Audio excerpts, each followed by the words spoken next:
Bismillahirrahmanirrahim. Assalamualaikum warahmatullahi wabarakatuh. Baiklah anak-anak, pada kesempatan kali ini Ibu akan menjelaskan materi tentang himpunan.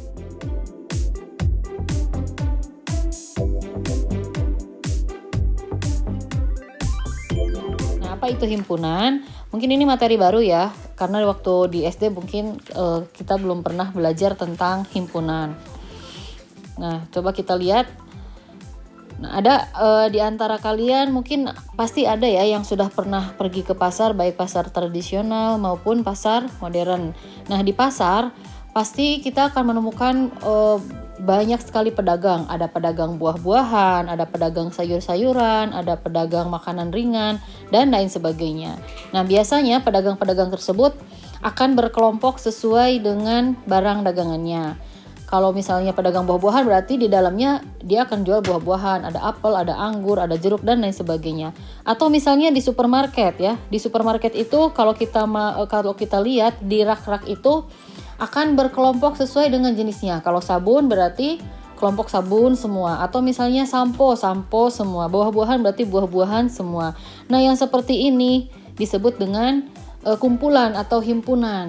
Jadi nama lain dari himpunan itu adalah kumpulan atau kelompok.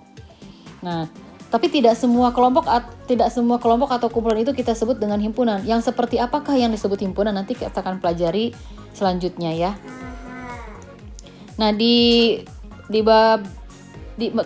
pada kesempatan kali ini Ibu akan bahas yang pertama tentang definisi himpunan. Apa itu himpunan ya? Kemudian yang kedua Ibu akan membahas tentang himpunan dan bukan himpunan. Jadi kelompok apa yang disebut himpunan, kelompok apa yang bukan himpunan. Kemudian yang ketiga Ibu akan membahas bagaimana cara menulis anggota himpunan. Kemudian yang keempat, keanggotaan himpunan. Kemudian Ibu juga akan membahas tentang jumlah anggota himpunan. Terus ada yang disebut juga dengan himpunan ekuivalen. Baiklah, kita akan bahas satu-satu ya. Dari ke-6 bahasan ini, mari kita bahas satu persatu. Nah, apa itu himpunan? Himpunan adalah kumpulan benda atau objek yang dapat didefinisikan dengan jelas. Contoh misalnya tadi ya, ketika Ibu menyebutkan nama kumpulan buah-buahan, maka anggotanya adalah ada apel, ada anggur, ada mangga, ada jeruk, ada pepaya. Nah, apel, anggur, jeruk, pepaya itu disebut dengan anggota himpunan. Atau misalnya Ibu tanya, himpunan nama hari dalam seminggu, maka anggota himpunannya itu adalah Senin, Selasa, Rabu, Kamis, Jumat, Sabtu, dan Minggu. Atau misalnya lagi Ibu tanya, himpunan sayur-sayuran, maka jawabannya bayam, kangkung, wortel, dan lain sebagainya. Nah, sekarang kita lihat.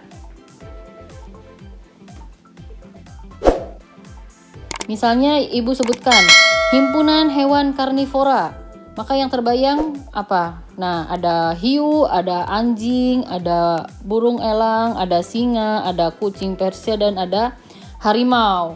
Terus misalkan lagi Ibu sebutkan himpunan buah-buahan, maka yang terpikirkan anggota himpunannya itu adalah ada semangka, ada anggur, ada apel, ada jeruk, ada nanas, terus di sini ada anggur, ada pir, dan lain sebagainya. Atau misalnya lagi, nah maka yang kedua ini kelompok buah-buahan, kelompok hewan karnivora ini disebut dengan himpunan karena jawabannya itu jelas, jawabannya itu pasti semua orang jawabnya akan sama gitu ya. Misalnya lagi ada himpunan nama hari dalam seminggu, kira-kira anggotanya apa? Pasti jawabannya Senin, Selasa, Rabu, Kamis, Jumat, Sabtu, dan Minggu.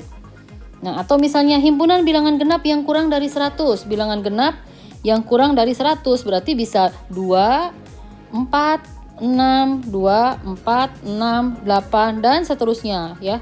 Sampai kurang dari 100 berarti terakhirnya 98. Atau misalnya Ibu tanya lagi himpunan huruf vokal, berarti jawabannya A, I, U, E, O ya. Anggotanya berarti A, I, U, E, O. Nah, sekarang kalau misalnya Ibu tanya himpunan orang cantik, kira-kira jawabannya setiap orang sama apa beda? Nah, kalau misalnya jawabannya beda-beda, berarti dia bukan disebut dengan himpunan ya. Berarti himpunan orang cantik itu berarti dia bukan himpunan. Kenapa? Karena setiap orang itu mungkin jawabannya beda-beda ya. Jadi cantik itu kan relatif. Jadi mungkin kata si A ini cantik tapi belum tentu kata si B. Berarti kalau himpunan orang cantik dia bukan himpunan. Atau misalnya ini, himpunan makanan enak. Apakah setiap orang jawabannya akan sama? Tentu jawabannya berbeda. Maka yang ini juga bukan disebut dengan himpunan ya, karena enak juga relatif kan. Bisa jadi suatu makanan enak menurut si A tapi tidak enak menurut si B ya. Jadi himpunan orang cantik, himpunan makanan enak, himpunan apalagi ya, himpunan orang yang tinggi, himpunan orang baik itu bukan disebut dengan himpunan karena setiap orang mungkin akan punya jawaban yang berbeda-beda. Nah, kalau yang ini gimana? Himpunan apa bukan nih? Himpunan anak yang tingginya 150 cm. Nah, yang ini disebut himpunan. Kenapa? Karena ada batasnya. Himpunan anak yang tingginya 150 cm. Jadi bisa diukur. Tapi kalau misalnya nggak ada batasnya, misalnya cuman kayak gini. Himpunan anak yang tinggi.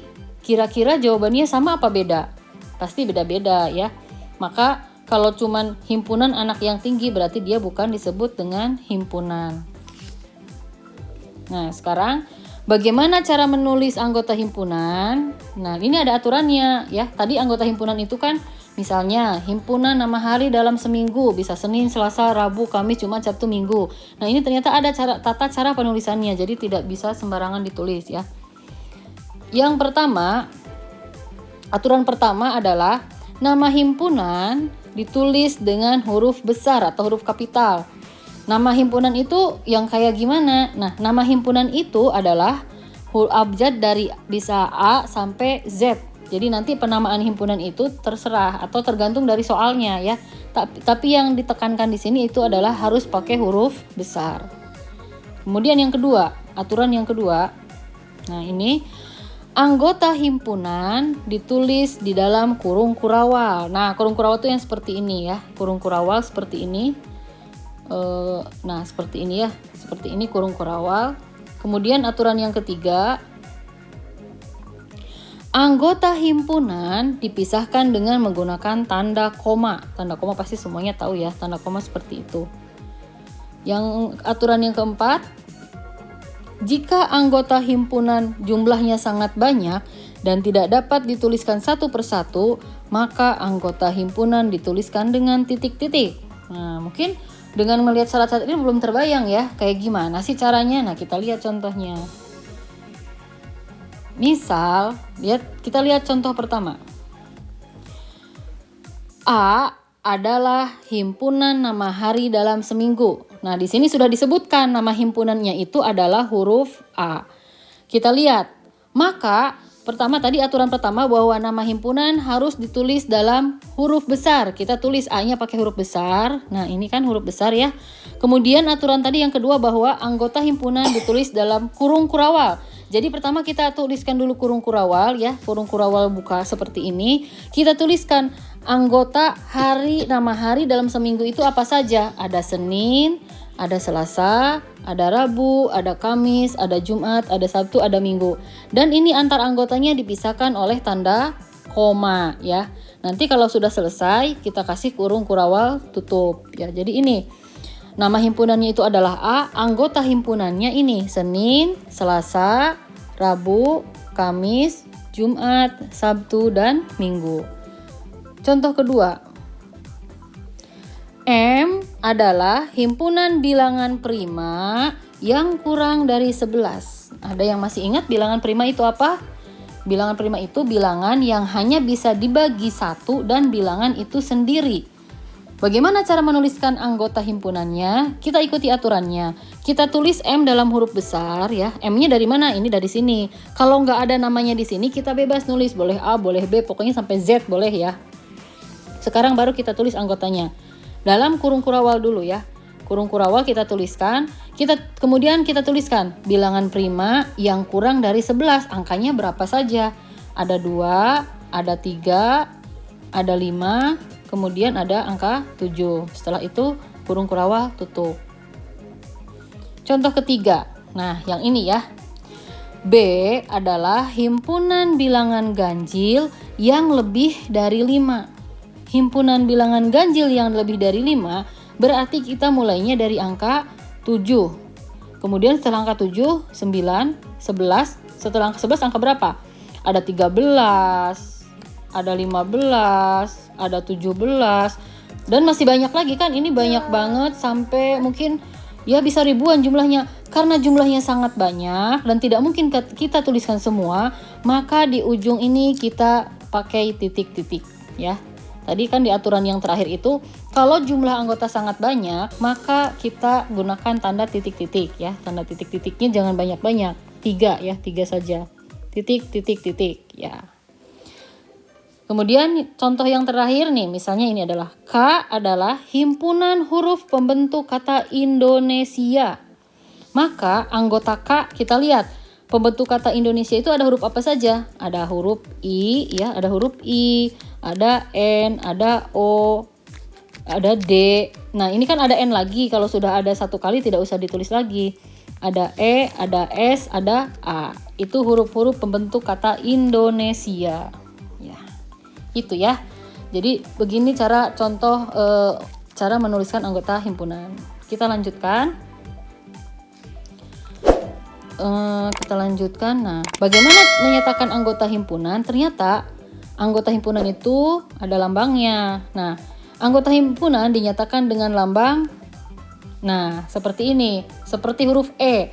Huruf E ini dari kata elemen ya. Jadi ini lambang anggota himpunan. Cara menulisnya kayak seperti ini. Nah, seperti itu ya. Anggota himpunan dinyatakan dengan lambang huruf E. Nah, kalau bukan anggota, maka itu ditulis dengan huruf E dicoret. Jadi, kalau anggota himpunan itu seperti ini, kalau bukan anggota, nah dicoret. Contohnya gimana? Nah, misalnya seperti ini. Kita lihat contoh yang tadi ya. Kita lihat contoh yang tadi. Contoh yang tadi itu adalah M adalah himpunan bilangan prima yang kurang dari 11. Maka anggotanya itu kan 2, 3, 5, 7. Maka dari sini bisa kita simpulkan 2 anggota dari A atau elemen dari A. Kenapa 2 elemen dari A? Karena angka 2 ini ada pada ini, pada M. 10 bukan anggota A. Kenapa? 10 nggak ada di sini. Coba kita lihat. Apakah di sini ada angka 10? Kan nggak ada. Adanya 2, 3, 5, dan 7. 10 nggak ada, maka 10 bukan anggota A ya. Kalau 11 anggota A apa bukan? 11 anggota A apa bukan? Kita lihat apakah angka 11 ada di sini? Angka 11 tidak ada, berarti 11 bukan anggota A ya. Nah, ini 7 anggota A, betul apa salah? Kita lihat angka 7 itu ada di sini kan? Nih, angka 7 ada di sini, maka 7 anggota A. Paham ya? Nah, sekarang bahasan selanjutnya adalah menyatakan jumlah anggota himpunan. Jumlah anggota himpunan, nah ini jumlah anggota himpunan menyatakan banyaknya anggota himpunan. Jadi misalnya kalau kumpulan anak 7A, nah kumpulan anak 7A di dalam kelas 7A itu kan pasti banyak siswa. Banyaknya siswa di dalam 7A itu disebut dengan jumlah anggota himpunan. Jumlah anggota himpunan ini ada lambangnya, dituliskan dengan N dalam kurung A. Jumlah anggota himpunan A maka ditulis dengan NA. Kalau jumlah anggota himpunan B berarti ditulis dengan NB gitu ya. Contohnya, nah misalnya kita lihat contoh yang tadi ya. Kita lihat contoh yang tadi. A adalah himpunan nama hari dalam seminggu. A adalah himpunan nama hari dalam seminggu. Kan tadi anggotanya ada Senin, Selasa, Rabu, Kamis, Jumat, Sabtu, dan Minggu. Maka jumlah himpunan A itu adalah 7. 7 dari mana? Kita hitung. 1, 2, 3, 4, 5, 6, 7. Jadi jumlah anggota A itu ada 7. Sekarang yang kedua, M adalah himpunan bilangan prima yang kurang dari 11. Kita hitung. Anggotanya kan ada 2, 3, 5, 7. Maka kita hitung ada berapa anggotanya? 1, 2, 3, 4. Maka N dalam kurung M adalah 4. Yang terakhir, contoh terakhir K adalah himpunan huruf pembentuk kata Indonesia. Ada huruf I, NDOESA. Ada berapa? Kita hitung. 1, 2, 3, 4, 5, 6, 7. Maka jumlah anggotanya ada 7 ya. Jadi untuk menghitung jumlah anggota himpunan, kita tinggal hitung aja satu persatu ada berapa anggota himpunan tersebut. Nah, itu ya.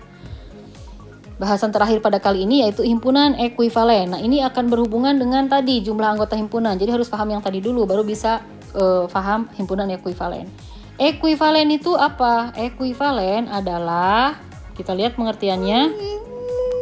Himpunan ekuivalen adalah himpunan yang mempunyai jumlah anggota yang sama, ya, jumlah anggota yang sama. Nah, lambang ekuivalen kayak gini.